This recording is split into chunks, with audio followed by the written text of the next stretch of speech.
Morning everyone, welcome back to my channel. কেমন আছো তোমরা সবাই? আশা করছি যে যেখানে আছো ঈশ্বরের কৃপায় ভালো আছো আর সুস্থ আছো। আজ বৃহস্পতিবার, এখন সময় হয়েছে সকাল 9টা। তো কালকের রিসেপশন পার্টি থেকে আস্তে আস্তে অনেকটাই রাত্রি হয়েছিল, প্রায় 1:40-এর মতো। তারপর ফ্রেশ হয়ে শুতে শুতে অনেকটাই রাত্রি হয়েছিল। তবুও আজকে সকাল সকালই ঘুম থেকে উঠে গেছি, কারণ আজকে অনেক কাজ আছে। ভিডিওটা দেখতে থাকো তাহলেই বুঝতে পারবে। তারপরে এই বাচ্চাদের জন্য একটু ব্রেকফাস্ট রেডি করেছি। আজকে বলেছিলাম একটু ছেঁড়া পরোটা, অনেকে বলে পেটাই পরোটা, এটা নিয়ে আসতে বলেছিলাম। তার সাথে মিষ্টি আর যেটা আলুর তরকারি দেয়, ওটাই বাচ্চাদেরকে ব্রেকফাস্টে দেওয়ার পর তারপর এই যে আমি জলটা ভরে নিচ্ছি সাবমার্সেলটা অন করে।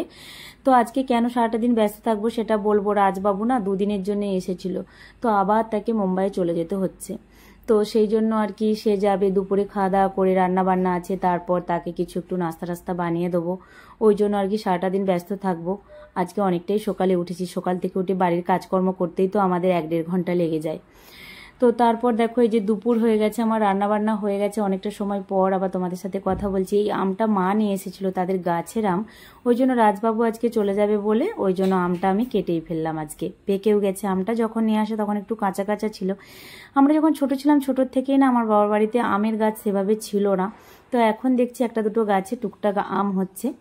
আর আজকে যেহেতু বৃহস্পতিবার, তাই এই যে নিরামিষ রান্না হয়েছে, মুগের ডাল, কুমড়ো শাকের তরকারি একটা হয়েছে, আর আমের চাটনি, পটল ভাজা, আর আম কেটেছি তার সাথে লেবু। তো এই দুপুরে খাওয়া দাওয়া হবে। দুপুরে খাওয়া দাওয়ার পর এখন এই যে দেখো এক সাইডে আলু ভাজা আর এক সাইডে পরাটা বানিয়ে নিচ্ছি, কারণ আজকে এটাই দেবো। এটা রাস্তায়ও খাবে খিদে পেলে, আবার ওখানে গিয়েও রাত্রি হয়ে যাবে পৌঁছাতে পৌঁছাতে। তো ওই জন্য গিয়ে কি রান্না করে খাবে, তাই এটাই বানিয়ে দিচ্ছি। আর রাজবাবু বরাবরই পরাটার সাথে একটু আলু ভাজা খেতেই বেশি ভালোবাসে। মানে আমাদের বাড়িতে আমার ছেলে আর রাজবাবু দুইজনে একটু আলু ভাজাটা ভালো খায় লুচি পরাটার সাথে। তো তার সাথে একটু মিষ্টিও দেবো।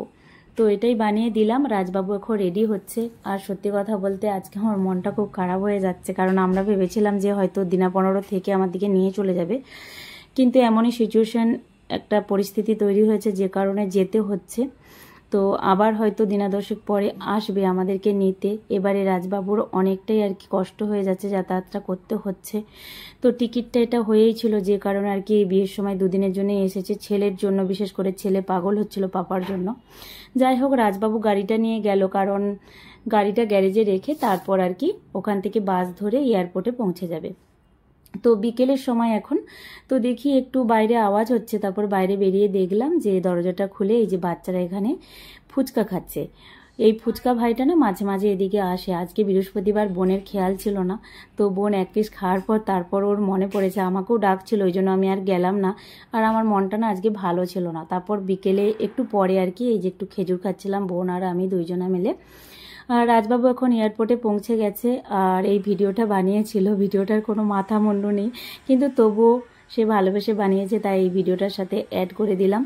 রাজবাবু এখন এয়ারপোর্টে পৌঁছে গেছে। আর প্রায় ফুচকা খাওয়ার 2 ঘন্টা পরে এখন আমি দেখো এই যে দুধটা কত সুন্দর দেখো মালাই পড়েছে। তো একটু ফল আর কি কেটে রেডি করেছি। তরমুজটাও ফ্রিজে ছিল, খারাপ হয়ে যাবে, তো আমরা সবাই একটু ফল খাবো। আর আদি আর বাবুর জন্য একটু দুধ বিস্কুট রেডি করছি, ওদেরকেও খিদে পেয়ে গেছে। তো এটা খাওয়ার পর তারপর রাত্রে কি রান্না বান্না করি সেটা অবশ্যই তোমাদের সাথে শেয়ার করব। তবে আজকে বেশি কিছু রান্না করব না, কারণ আমার মনটা সত্যি আজকে একটু খারাপ। যতই মানিয়ে নিয়েছি তবু একটু ভিতরে ভিতরে মনটা খারাপ হয়ে গেল, কারণ রাজবাবু এবারে থাকতেই পারছে না দেশে। আমাদেরকে কোথাও ঘুরতে নিয়ে যাওয়া, দিদি মানে ননদদের বাড়িতে যে আরে যাবো, আমার একা একা যেতে একদম ভালো লাগছে না। মানে দিদি বাড়িতে যাব, তার ভাই যদি না থাকে দিদিরও কি ভালো লাগবে।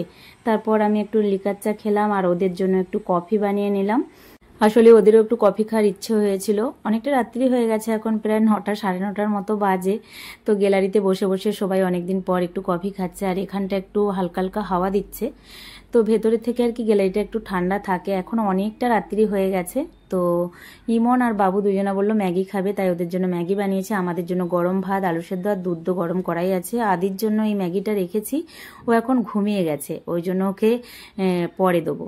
তো এটা পরের দিনের সকাল। সবাইকে জানাই গুড মর্নিং। আমি সকালে উঠে সকালের যে বাসি কাজবাজ থাকে সেগুলো কমপ্লিট করে নিয়েছি। বাচ্চাদের জন্য আজকে ব্রেকফাস্টে বানিয়েছি পরাটা, আর সেমইটা বানিয়েছিলাম, দেখো কতটা ঠিক হয়ে গেছে ঠান্ডা হয়ে যাওয়ার পর, আর আলু ভাজা। তো এখনও 3টা পরাটা আর কি ফ্রাই করতে বাকি আছে। তো বাইরের ওয়েদারটা কত সুন্দর লাগছে দেখো, খুবই সুন্দর লাগে আমার কিচেন থেকেই বাইরের সবুজ সবুজ হারিয়ালিটা দেখতে। আর এখন সবার প্লেট আমি রেডি করে নিয়েছি। মানে বাচ্চাদের বিশেষ করে সবার প্লেট, ওদেরকে এটাই ব্রেকফাস্টে দেবো। তারপর দুপুরে কি রান্না বান্না করে দেখি, এটা শুক্রবারের দিন আর কি। তো এখন সন্ধে হয়ে গেছে, তো আমরা এক জায়গায় যাওয়ার জন্য রেডি হয়েছি। আসলে আজকে যাব একটু রেস্টুরেন্টে। তো এখানে রেস্টুরেন্টে কীরকম কি আমি এখনও একা কখনো যাই না, তো এই প্রথমবার আজকে ছাড়া দেশের রেস্টুরেন্টে যাচ্ছি সবাইকে নিয়ে। আসলে মনটাও ভালো ছিল না, আর আমার মুখে এটা কি হয়েছে দেখো, আমি নিজেও জানি না। ঘুম থেকে উঠে দেখছি এখানটা না কালো হয়ে গেছে, কিছু বিষাক্ত পোকা চড়ে যাক কি আমের আঠা লেগেছে আমি নিজেও জানি না কখন কি হয়েছে। ঘুম থেকে উঠে আচানকই দেখছি। তো এখন সবাই বেরিয়ে পড়েছি যাওয়ার জন্য, আর বাচ্চাগুলো কতটা খুশি হয়ে গেছে দেখো। আসলে আমরাও তো বিয়ে বাড়িতে দুদিন আনন্দ ফুর্তি করে আসলাম, খাওয়া দাওয়া করে আসলাম, ওই জন্য ভাবছি যে ইমন আর আদিকে একটু রেস্টুরেন্ট থেকে খাইয়ে নিয়ে আসি। তো আজকে চিকেন রোল বিশেষ করে ওরা খেতে যাওয়ার জন্য রেডি হয়েছে, আরও যদি কিছু খেতে চাই অবশ্যই খাবো। তো এখানে রেস্টুরেন্টে কীরকম কি আমার অতটা আইডিয়া নেই, যাওয়ার পরেই বুঝতে পারবো। তবে এখন যেই রেস্টুরেন্টটাতে যাচ্ছি এটা কিন্তু আমাদের বাড়ির সামনেই, ওই 3-4 মিনিটের রাস্তা, তাও না 2-3 মিনিটের মতো হবে। তো একটু পায়ে হেঁটে যাচ্ছি, কারণ আমাদের বাইরে একদম টোটোটা আসছে না, এখানে না পাইপ লাইনের কাজ চলছে রাস্তায়, ওই জন্য একটু পায়ে হেঁটে আসলাম। তো যেহেতু ছোট বাচ্চা নিয়ে যাবো ওই জন্য টোটোটা করে নিলাম, না হেঁটেও আসা যায়, আমাদের এখানে অনেকগুলো রেস্টুরেন্ট আছে। আর দেখো যেই বোনকে কোলে পিঠে করে আমি বড় করলাম, সেই বোন এখন 2টো ছেলে নিয়ে কেমন বসে আছে, 2টি রাম লক্ষণ। তো যাই হোক চলো আমরা এখন যাই। আর এই রেস্টুরেন্টটাতে যাচ্ছি সানারই জানাশোনা আর কি। সানা জানাশোনা বলতে কীরকম, সানা আমাকে বললো যে মাম্মা এই রেস্টুরেন্টটাতে মানে চিকেন রোলটা খুব ভালো পাওয়া যায়। আসলে আমার বোনঝির সাথে এসে ও 1-2বার নিয়ে গেছে এখান থেকে এবং খেয়েছে ভালো, আমাকে একবার খাইয়েছিল বাড়িতে নিয়ে গিয়ে। আমাদের বাড়িতে তো মুরগি মাংস মুরগি ডিম খাওয়া চলে না, এবং নিয়ে এসে তো রান্না করা যাবেই না, আবার বাইরে থেকে কিনে নিয়ে এসেও খাওয়া যাবে না।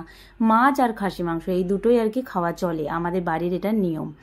তো যে কারণে বাচ্চারা এতদিন যে এসছে আমাদের বাড়িতে কিন্তু মুরগি মাংস মুরগির ডিমটা হয় না, এবং বাচ্চারা খায় না। কোথাও আত্মীয় বাড়ি গেলে সেখানেই খেতে পায়, আর যখন যা খাওয়ার ইচ্ছে হয় এরকম বাচ্চাদেরকে সামনেই, যেহেতু আমাদের মার্কেট তো সামনেই নিয়ে এসে ওখানে ডিম সেদ্ধ সব কিছুই পাওয়া যায়, চিকেন পকোড়া টকোড়া। তো মাঝে মাঝে ওদেরকে আমি নিয়ে এসে এমনি ফুটপাতের ধারে অনেক বিক্রি করে না চিকেন মোমো টোমো করে চিকেন পকোড়া, সেগুলো মাঝে মাঝে খাইয়ে নিয়ে যাই। তো আজকে রেস্টুরেন্টটাতে আসলাম, তো দেখা যাক কীরকম কি খাবার দেয়। প্রথমে এসে আমরা ক্রিস্পি চিকেনটা অর্ডার করেছিলাম, তো বেশ ভালো ছিল ক্রিস্পি চিকেনটা, ওই জন্য আবার একটা অর্ডার করা হয়েছে। তবে এখানে একটা সমস্যা কি জানো, মানে অনেকটা পরে পরে দিচ্ছে, প্রায় একটা খাবার খাওয়ার পর আবার 45 মিনিট এরকম বসতে হচ্ছে, 1 ঘন্টা পর এই যে চিকেন রোলটা আসলো। এরই মাঝখানে কি হয়েছে জানো, যে আমাদেরকে টোটোয় করে নিয়ে এসেছিলো তাকে তো আমরা বলেছিলাম যে হয়তো আমরা 1 ঘন্টার মধ্যে মানে খাওয়া দাওয়া করে বেরিয়ে পড়বো, কিন্তু এখানে এতটাই দিতে লেট করছে যে কারণে না আমাদের অনেকটাই লেট হয়েছে। এখানে আমাদের কোনো দোষ ছিল না, তাই সানাকে আর কি ফোন করছিল, উনি মানে বারবার উনি ফোন করছিলেন। তো যে কারণে আর কি উনি একদম ভেতরে চলে এসেছে যে আপনাদের এখনও হয় না। আমরা বললাম কি করব বলো, আমরা যেগুলো অর্ডার দিয়েছি সেগুলো তো দিতেই ওনারা লেট করছে, আর বাচ্চাগুলোকে নিয়ে এসেছি না খাইয়ে নিয়ে যাব, এরকম একটা ঘটনা। যাই হোক, তো বেশ ভালো ছিল চিকেন রোলটা। তো বাদ বাকি ক্রিস্পি চিকেন চিকেন ললিপপ এগুলোই খেলাম, আরও কিছু হয়তো খেতাম, কিন্তু সেরকম একটা সার্ভিসটা ভালো দিচ্ছে না বলে তাড়াতাড়ি চলে আসলাম। তো চলো আজকের মতো বাই বাই, আর সবাইকে গুড নাইট।